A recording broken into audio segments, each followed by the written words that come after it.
এ বাপুরে বাদ কেউ আছেন নাই বাইরন? কেন রে বাপুরে, তুমি চিনলাম না।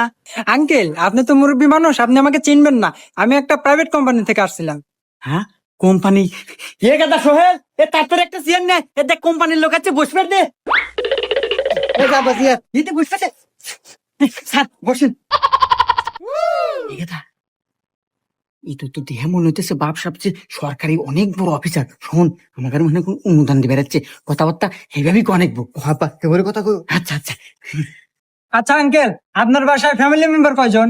স্যার, আমার আমার কিচ্ছু নাই স্যার, চরাত কোনো জমি জমা নাই। আর এই বাড়িটাও এই দাদার আমল থেকে পূর্বপুরুষের, আমার কিচ্ছু নাই। কিচ্ছু নাই? আচ্ছা আঙ্কেল, বাদ দেন। আপনার বাড়িতে টয়লেট কয়টা আছে? ইয়াবা, নাই নাই নাই নাই কও। হ্যাঁ, ও টয়লেট দিব মনে হয়, তাই না? আচ্ছা আচ্ছা। স্যার, আমার বাড়ির টয়লেট নাই স্যার, আগার মোটেও নাই, আমরা কোনে কি